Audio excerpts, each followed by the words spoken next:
Hello, Planet Earth. Welcome to my YouTube channel. We're at IDK, my BFF Jill730. My BFF Joe 730. I'm Preston L. Young, wishing you warm salutations and congratulations as always. You've made your way to the Buffington Post. You are invited!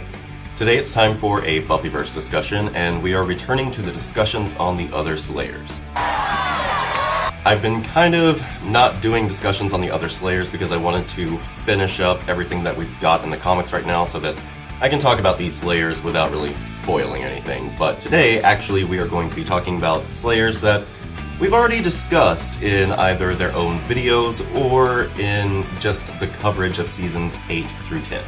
But they've all got something in common, which is that they either die before we can really get to know them, they die right when we meet them, or they actually die before we meet them. And so today, let's jump into a Buffyverse discussion on the Slayers who are gone too soon. Here we go. The time has come! got a secret, can you keep it? Swear this one you'll save.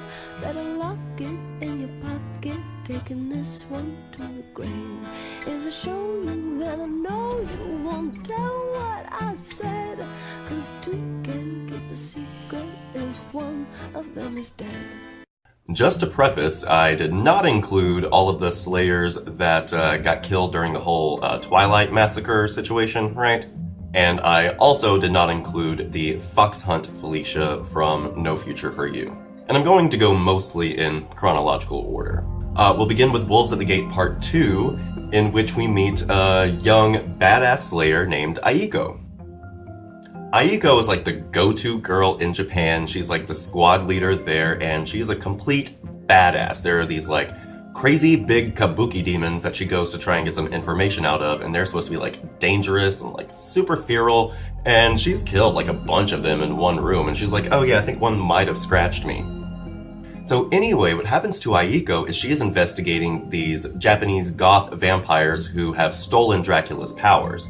They bait her into a trap, they take away her Slayer power, and kill her.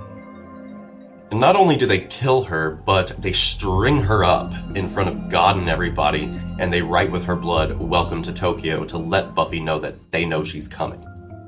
So yeah, Aiko was kind of the first one. Like, as soon as we met her, she like bit the dust, and they just totally did her dirty with stringing up her dead body and all that. It's not cute.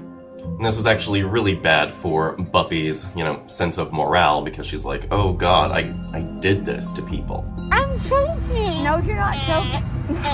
No, listen. And it won't be long before another Slayer dies, because here we go into Wolves at the Gate Part 3. Now, Renee is probably the Slayer here who gets the most development. We see her from issue number 1 of season 8, and she makes it all the way through to issue number 14, and we get to see a little bit of Renee, but we never really learn a lot about her. We don't know her last name, we don't know anything about her family, we don't really know a lot about her life. She's pretty much defined by her relationship with Xander, and that was a pretty cute relationship. But of course, the Japanese vampires kill her with the scythe, and it's just fucked up. No, listen. In issue number 21 of season 8, we get Harmonic Divergence, where we met an unnamed Slayer that I like to call Homegirl the Vampire Slayer. And of course, she was this girl, she was in a gang, and she decided she didn't want to be in a gang anymore. And when she was being beaten out of her gang, she received her Slayer power, and she pretty much beat up all of those bitches instead. But anyway, she actually goes to kind of go after Harmony and kill her. And since she was playing solo and she didn't want to join up with, Buffy's whole, super gang, Harmony actually gets the better of her and kills her. And it kind of sucks for her. And by that, I mean it really sucks for her. I'm joking! No, you're not joking. No, listen. And now in Buffy Season 8, Tales of the Vampires, we meet Jacob, who is a vampire, and he's got a friend called Alex. Now, Alex actually turns out to be a vampire slayer. In, the last few pages, we find this out, and yeah, Jacob doesn't like that because she slew his girlfriend, May, bitch. And he kills Alex and presumably turns her into a vampire, which is a really interesting thing because Alex has never been revisited. She should be like a slaypire, as Xander calls them, but we never see Alex again, and I'm wondering if they're ever going to bring Alex back into the picture. I'm choking. No, you're not choking. No, listen. Now, in Angel and Faith, issue number 16, Death and Consequences, part 1, we meet Marianne, who at this point is already dead. She was killed by Drusilla as Drusilla was fleeing the scene from Daddy Issues part 4, I think. And yeah, she's basically a Slayer that we don't really meet until she's dead, and it sucks for her. I'm choking.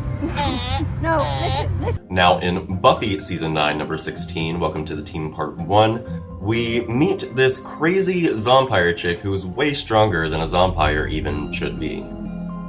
And as this arc progresses and concludes, we find out that this girl is Tessa Freer.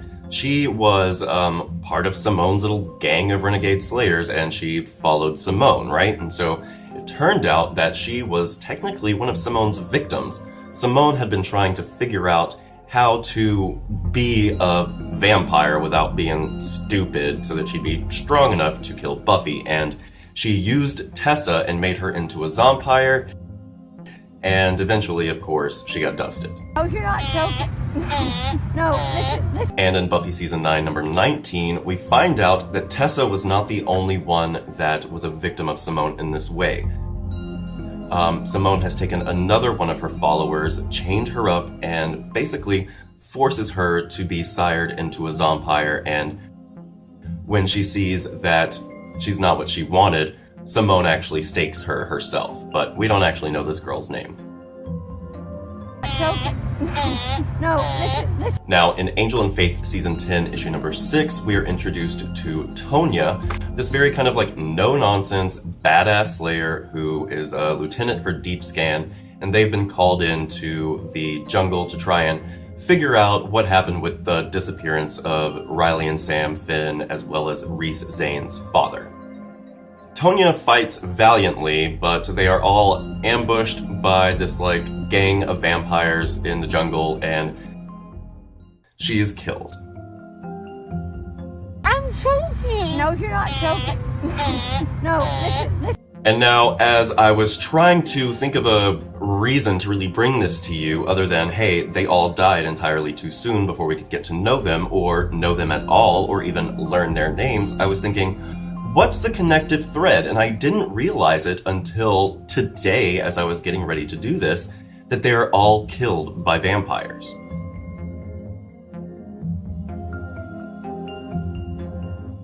I'm choking. No, you're not choking. No, listen to me. No. And on the one hand, you're like, okay, well, they're vampire slayers. Like, what else is going to kill them? But we don't really hold vampires to the same standard that we used to, because Buffy is like the Slayer, right? And she deals with things all the time that make vampires look like some chumps. And it's really interesting that here we see that all of these Slayers were killed by vampires. Not necessarily because vampires are so big and bad, but I feel like in a way it shows us that they aren't Buffy. And the really interesting thing is that my favorite Slayer, who dies entirely too soon before we can really get to know her, is the Buffy decoy, and she is not killed by a vampire. Yes, in Buffy Season 8, issue number 5, The Chain, my favorite issue. This is my favorite issue because it's about Buffy. We have this girl, and she is just a teenage girl, and she comes into her power, but she displays so much of what we associate with Buffy, and she kind of goes through all of the motions that Buffy kind of goes through, and she becomes the Buffy decoy. She goes underground to try and stop this demon uprising, and she is killed by this big, badass demon called Yaman. And what I think makes this particularly special is we have all of these Slayers, like all of these Slayers I've mentioned, they've all been killed by vampires, but not Buffy. Like, Buffy is killed by something bigger than the whole vampire situation. And so I realize that this isn't like a very in-depth discussion, but I do think the fact that we have Buffy and we look at her as kind of the super ideal of what the Slayer should be, when we have all of these girls just being knocked down constantly by vampires, it takes a Buffy to let something best her that's a bit scarier and a bit more, seriously threatening. Again, not a very in-depth discussion, but I just thought it was really interesting that we have all of these Slayers that we don't get to spend enough time with, and again, like Alex, she might still be out there, and so let me know what you think of these Slayers gone too soon in the comment section down below. But that's pretty much all I've got for today, you guys. I hope you're having a great 2016 so far, everybody. You can come right back here to the Buffington Post anytime for Buffy the Vampire Slayer reviews, Angel and Faith reviews, Buffyverse discussions, discussions on the other Slayers, and more. Have a great day today, and we'll see you next time. Bye. Feast like pagans, never get enough. Sleep like dead men, wake up like dead men. And when the sun comes, try not to hate the light. Someday we'll try to walk upright. Crawl till dawn, on my hands and knees. God damn these bite marks, deep in my arteries. Crawl till dawn, on my hands and knees. God damn these vampires for what they've done to me.